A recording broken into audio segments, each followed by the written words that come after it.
shitting me?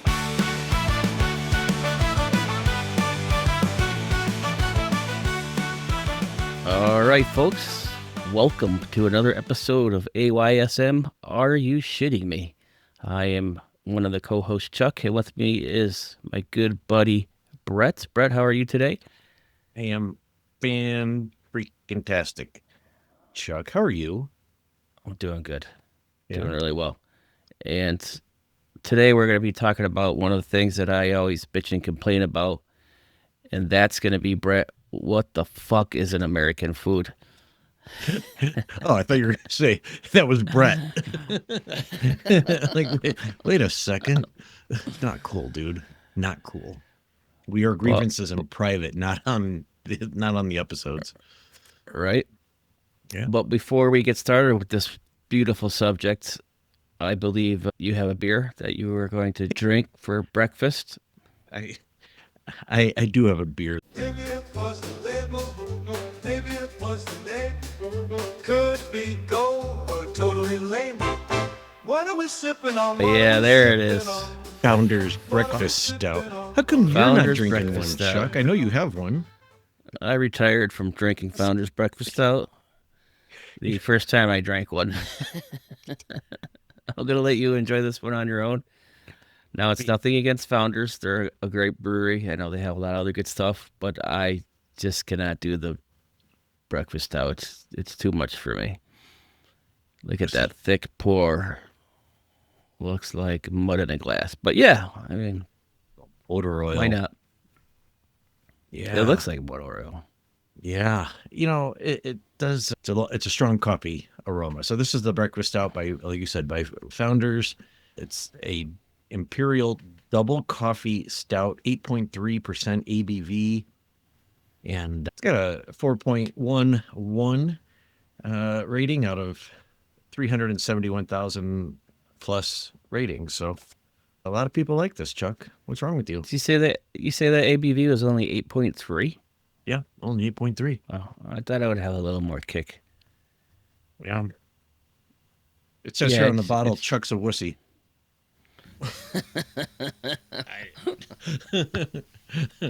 Weird. Founders wrote it. You didn't write it. Yeah, I know it's weird. Weird that they would put that on there, though. How would So, they know such a thing? Well, Yeah, it definitely has a strong coffee flavor. So yeah. put hair in your chest, Chuck. Yeah. I'm good, I guess. Right, That's so- what I got. Before we get into the issues that you have with American food, Chuck, let's go ahead and share with everybody something that you learned while avoiding real responsibilities. Here's something I learned while avoiding real responsibilities. Trees have existed on Earth for 350 million years. Trees are not as old as sharks, which have been around for 400 million years. Oh. I don't know how sharks were around before trees, but whatever. I mean, I guess you don't need a tree to have a shark. However it works. I think that is how it works. I've got That one. is how it works. I got one for you, Chuck. Yeah, go ahead. Scotland's national animal is the unicorn. That just sounds It's true. ridiculous. I know. Is it really? Yeah, Huh. I know. I wonder what the story behind that is. The leader of Scotland is going to call in and explain this unicorn story, if you will. So should be exciting. Okay. He's going to call in today. Yeah. Hopefully. Oh, okay. Yeah. So, all right, I Chuck. look So forward to that. you've been bitching a lot about American food and like what's wrong with it. And I know you've mentioned multiple times about American bread. What gives, Chuck? Oh, you mean, why could you use American bread as a pillow as well as you can to make a sandwich with it? You're referring to that kind of thing, Brett? Hey, this is your gripe, Chuck. I want to know what's going on. I mean, and I'm sorry if I didn't want to jump the gun and make you talk about bread, but what's your beef with American food? Pun intended. All right, well, should we start where it started? Okay. It's mainly due to industrialization and World War II and rationing and sugar, coffee, meat, cheese, all rations. People started planting victory gardens, which is a good thing, which is why I don't see why more of this didn't carry on, which is actually growing food for yourself that you would actually eat. Why that didn't become more of a thing throughout time is kind of surprising to me. It seems like it's, people obviously do it now, but interesting to find out that's how it started back then. Yeah. And basically, we started adding more things to food as fillers to go with those rations, and we started putting more sugars and preservatives in the canned products and things like that to make them last longer. So that's essentially how it started. Okay. This sounds very serious, Chuck. It's very serious, Brett. Chuck, do you change what you eat based on the ingredients? I mean, are you practicing what you're preaching right now? I mean, about food? I would like to say I do, but I don't as much as I do. Do you, Brett? No, hell no. I don't have a problem with most of the food. Like I mean, I don't eat Wonder Bread. I definitely eat way too much sugar and too much fat and other crap. I do a lot of processed foods, mostly for convenience. So, Okay, so going to bread, which I always talk about. yeah. Common ingredients of bread: flour, water, yeast, salt. The enriched bleached flour that we put in all of it, that's a huge thing. We also add fat, oil, butter, sweeteners, egg, which isn't so bad, but I mean, obviously, you got to put it there maybe to flavor it up a little bit. And I think that you had mentioned something that it's more like cake than it is bread. And I think maybe there's something to be said about that because it does have like that cushy texture to it. Yeah. I mean, and that's essentially why it lasts so long. And that's my problem with the American bread. What happened to it? Is it all stemming from World War II? Is that when bread changed? And I mean, I know that in like France, they've got a hell of a lot more bakeries than we do. Right. Is that why? Because we have fewer bakeries and mass produce everything. Looking into that was definitely part of it. And if you go to like European culture and things like that, they still have. I mean, even in America now, we have it too. You go to your local grocery chain, you can buy fresh bread, you can buy a loaf. But more in like France, where they have the corner bakery, people are going on a daily basis, and that's just part of their day where they'll go and buy it. Whereas here, you'll go grocery shopping every 1 to 2 weeks. If you get your American grocery store bread, that'll last you, right? Yeah. So I think that's certainly part of it. Did you know that Americans consume about 126 grams of added sugar per day, Chuck? I did know that because I read up on it, Brett. Oh, okay. And would you like to hear some other countries that are right behind us in that? Oh, sure. Who do you think's number 2? Canada. Take a guess. Germany. Germany. That was my next guess. 103 grams a day. Netherlands number 3, 103 grams a day. Ireland 96.7. Australia 96 or 95.6. Oh, it's a good radio station. What about Finland? What? Finland. Are we there yet? Have we reached we haven't gotten there Finland yet. The average American gets 15 to 20% of total calories from added sugar, exceeding the recommended of less than 10%. How does that happen? And that's 22 teaspoons per day. Think about it like that. Have you ever seen that YouTube? I don't know. It's like a YouTube little short that this guy does. He takes that Dunkin' Donuts drink, and then he measures out like how in the cup and an empty cup next to it, like how much sugar is in it. Yeah, it comes out to about a third of the cup is just sugar. That's why it tastes so good. But that isn't that part of the problem of why of what Yeah. of what's going on? Well, it definitely leads to, obesity and elevated blood pressures for sure.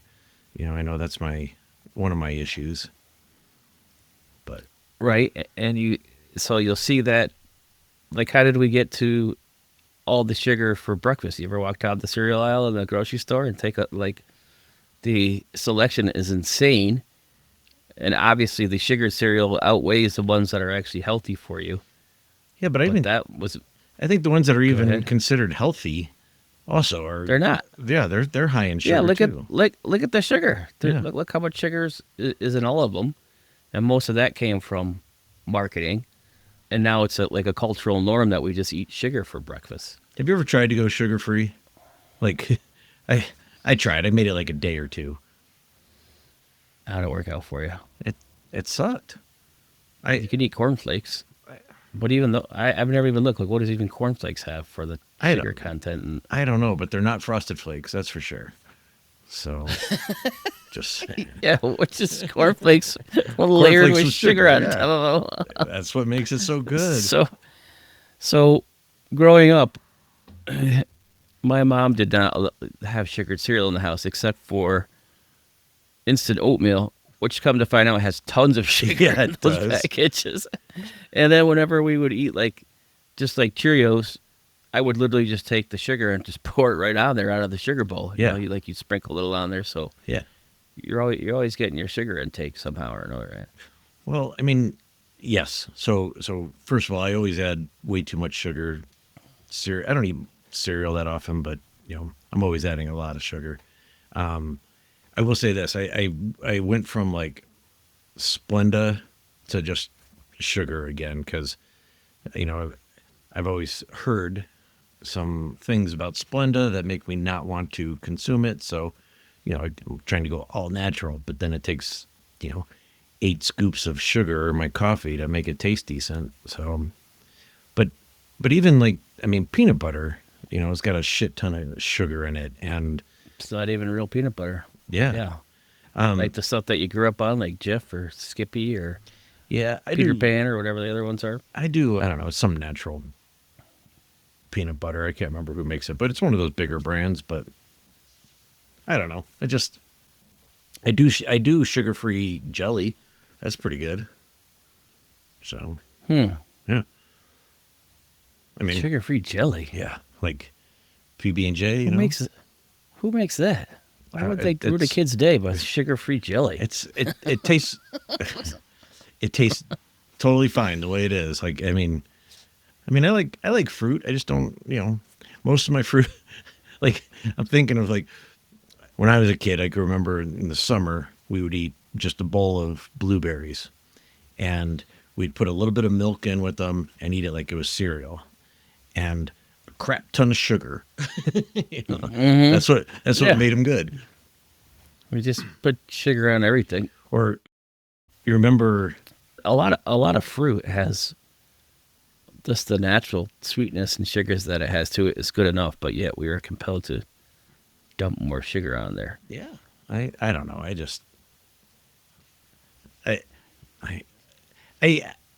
I can absolutely, if I wanted to, I think, cut down on added sugar that I add to shit. But there's no way I'm going all natural food. I just can't do it. I'm gonna get some stuff that's processed. I'm gonna get some stuff that's got added sugar in it. It's just going. It's tough.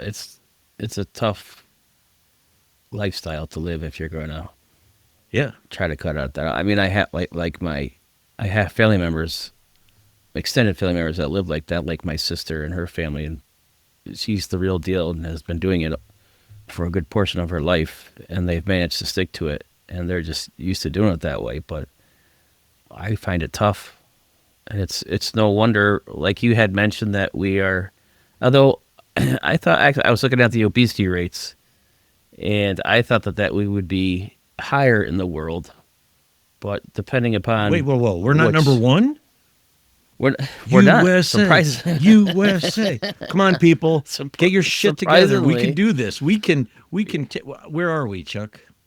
we're around 10th to 12th, depending on what What breakfast we data. ate? Yeah, what data component that you look at Okay. for overall adult obesity, but is holds the highest among the high income nations.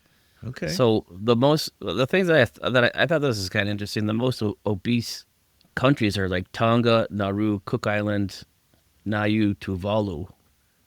Those are like in the remote South Pacific, and a lot of their food gets like flown in or shipped in. They don't have a lot of natural or any like natural resources as far as as far as like farming and things like that. Yeah. So they eat all the things that we just talked about, the canned goods, box things, and then what are those all full of? Sugars, preservatives, fats, high fructose corn syrup, which is another huge thing and why we started replacing everything with that. And then Kuwait, Qatar, and Egypt are all before the U.S. in obesity too. Holy crap. Not one of those I would have guessed. I didn't. I didn't either. I thought that was pretty good to know. Most obese states. You want to take a guess at any of those, Brett? They're all basically in the same area of the United States. So I'm gonna Mississippi has got to be like Number 2. Mississippi's number 2. West Virginia number 1. Arkansas, Louisiana, Alabama. Okay. And So- how about least obese states? You want to take a guess at any of those? The least. Well, it's got to be something that's a moderate population as far, it can't be California and New York because there's just too many people. Oh. No, you're wrong. Colorado's number 1. Hawaii, Yeah. Mass, California, New York. What? California and New York. Oh. Least obese. And then there's a few polls that I was looking at, depending upon which one you look at.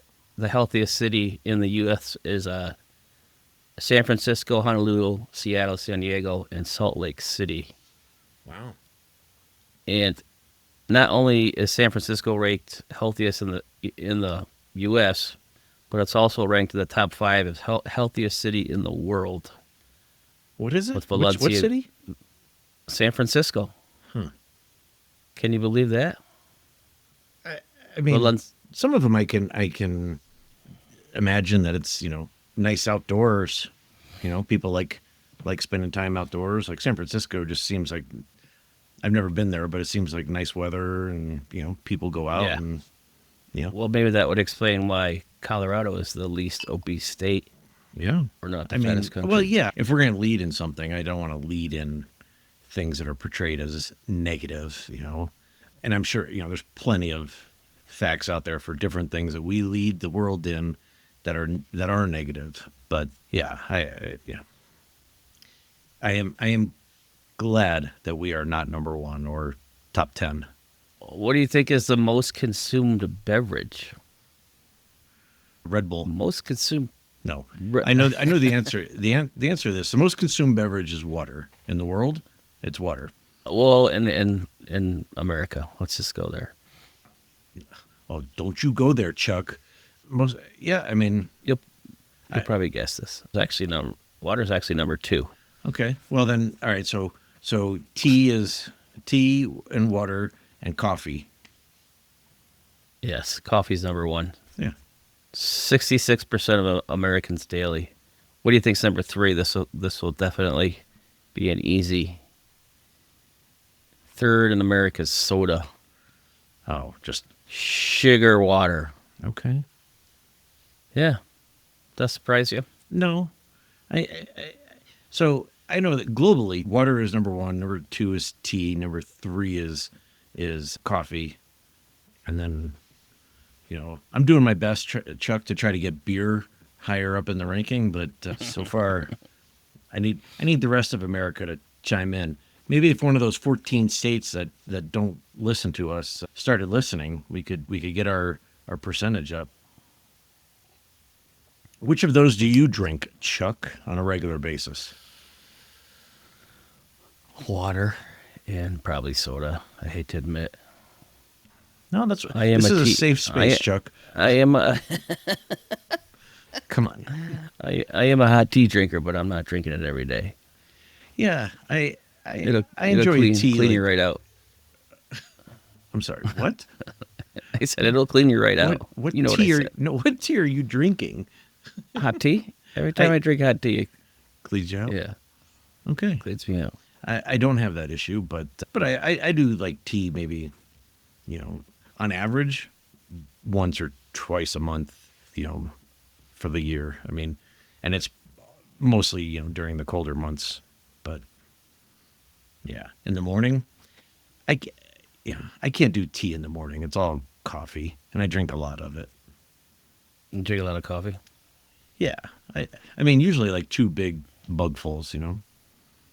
That doesn't clean you out. Oh my gosh, that and a blueberry muffin. You know what I'm talking about. So, I don't know. I don't drink a lot of water, and I always heard if you feel like you're thirsty, then you're probably dehydrated and it's already like too late. Like, you should have been drinking water before. Yeah, that is true. That is a true statement. I just can't. I know people that live by water. They'll drink, a gallon and a half per day. And, unless it's like middle summer and I'm out in the heat, I don't drink water that often. Not as much as you should. Definitely. For me to say that I drink about 10 ounces of water per day is probably overstating it. Yeah, I'm bad at that too. I'm drinking water. I mean, Should I'll do coffee, but I don't know. I'll drink water like with dinner sometimes, like if I go out to eat, but that's just when I'm out of my other stuff and the server hasn't come to refill my drink yet, I do have an issue, Chuck, with like juice. I'll drink juice. I like apple juice and, orange juice and all that, but I am aware I don't buy it often, but when I do, I always look for 100% juice because I know, the other stuff is just filler. Yeah, what makes juice real juice? Just stuff that's squeezed. According to the product's label and ingredients and what the FDA approves of, juice could be a blend of multiple juices, such as apple, grape, but it can also still be considered juice if it's diluted with water, or a more expensive one, juice like grapefruit. I don't understand, and I know this is like some of the things that FDR and the administration is trying to do, and I'm not here to say I'm pro or con of him, and you can have your opinions or whatever, but I do like the fact that they're putting some attention toward. That's kind of like one of the things, like, why do companies get away with intentionally misleading you? There's juice cocktail, there's juice drink, and then there's juice. And obviously a juice drink has a lower percentage of actual real fruit juice, sometimes as low as 5 to 15%. I'm thinking like juice box.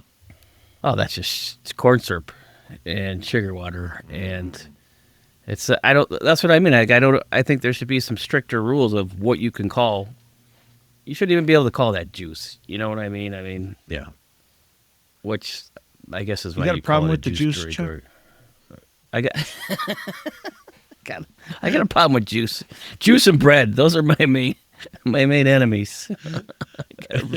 I don't buy a lot of juice, but when I do, I'm aware of what I'm buying. I don't buy anything that's, oil and and other crap. Not from concentrate. Yeah, I just give me 100% juice. Yeah. But Which at the same time, like some of those, I guess if it's not like added sugar, if they're just doing juice and water, like that doesn't seem like that's that bad. But the problem is, I also know they also add sugar. yeah, they add tons of sugar to it. They add sugar to everything. Yeah. Sugar capital of the world. Who produces the most sugar? No wonder, Chuck. America, I would like to say. Do you know the answer to that? Brazil, followed by India. Yeah, but you mean as Just producing. like sugar farming and Well, that's what you mean. yeah, exactly. And maybe it's because we're not a big enough country size wise as far as like our farm and industrial. You know, man, I know we got a lot of our sugar that comes from Hawaii, but it's not a very big state. We haven't made it to Hawaii yet either, Chuck. We need to make it to Hawaii. Do you eat spam? I'm not even sure if I've ever even tried it. Man, Have you? Yeah. Sauteed like fried spam. Ooh, a sandwich. Pretty good shit. Seriously? Yeah. That's good stuff, man. Yeah, it was introduced in Hawaii during World War II by the U.S. military personnel who needed a shelf-stable meat for rations. So same things. Yeah. You keep seeing the same pattern here. And then obviously for the shelf life, they put all the sugars and the preservatives and the shit in it. And then that becomes a part of their diet. The same with those other countries that I mentioned that had the most obesity rate Yeah. in the South Pacific. It's the same thing. If you just keep it all natural, you wouldn't run into as many of the problems as we have here, Brett, would we? Yeah, Chuck, preach it. I do find it interesting that you have this concern for food in, American food and food that is consumed here, and yet it's you and I both. I'm not trying to call you out, but we No, do, you can call me out because I know where you're going with this. It's fine. Go ahead. We don't still eat it. we don't eat healthy.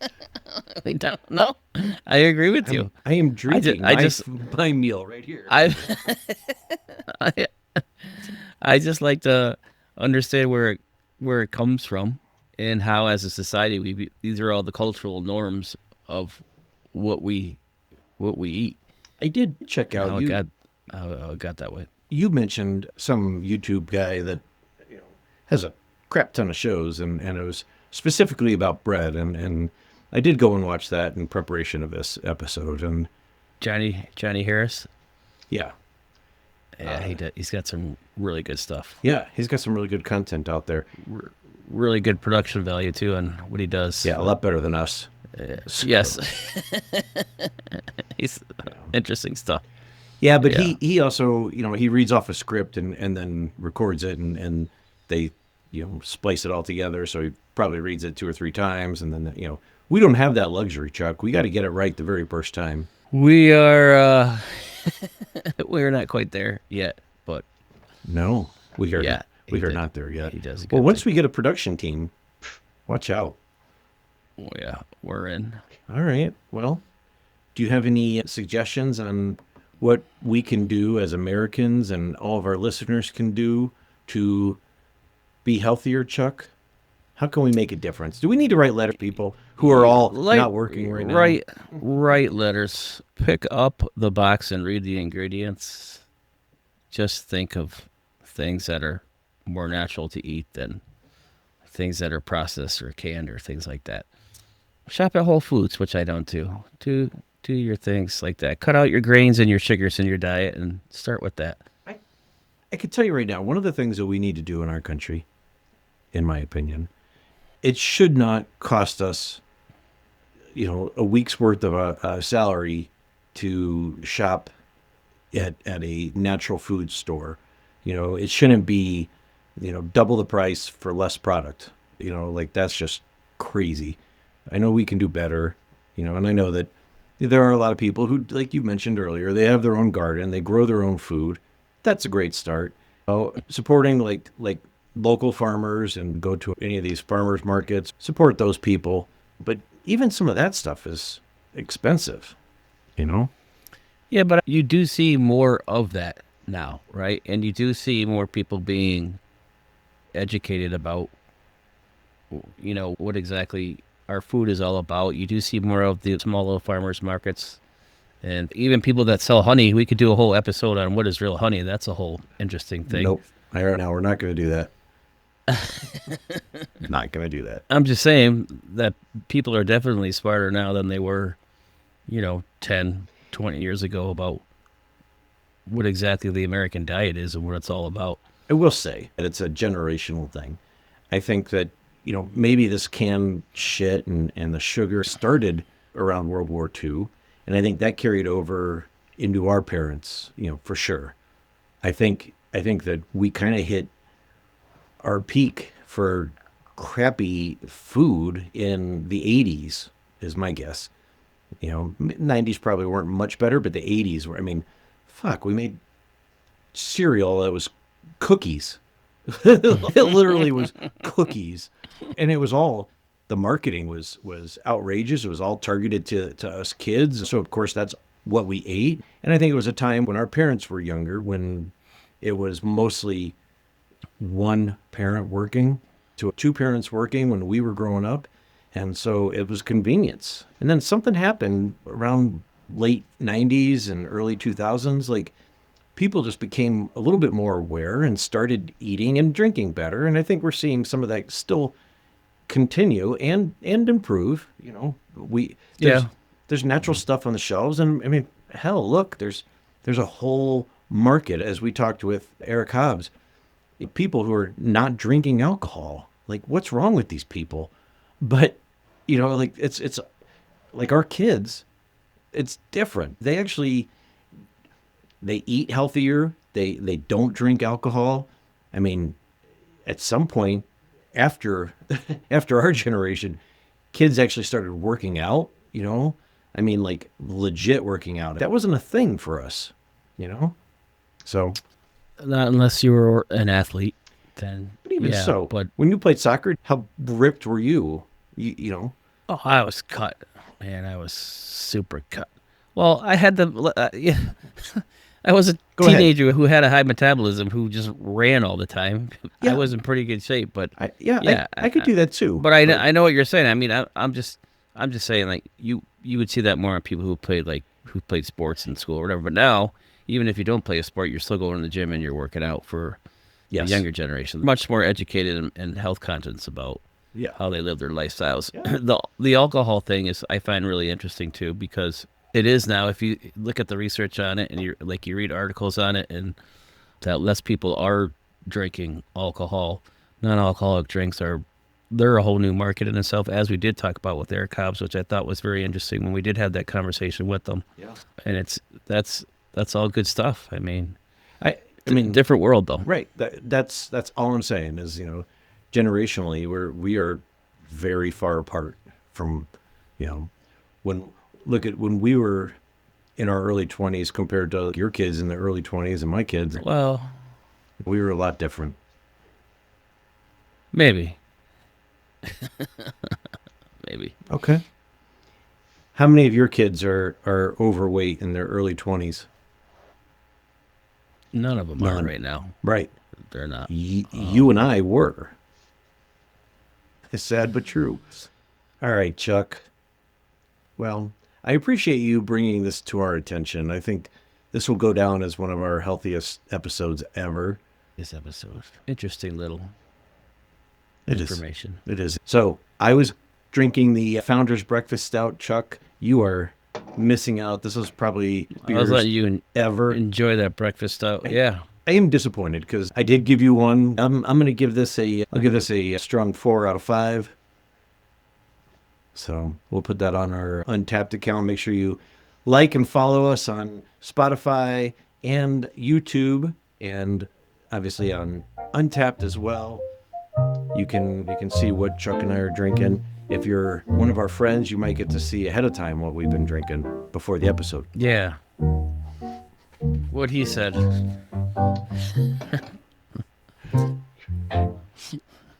You're good at this. Oh, thanks. Yeah. All right. Well, on behalf of Chuck and myself, thanks for listening to Are You Shitting Me? Cheers. Take care, folks.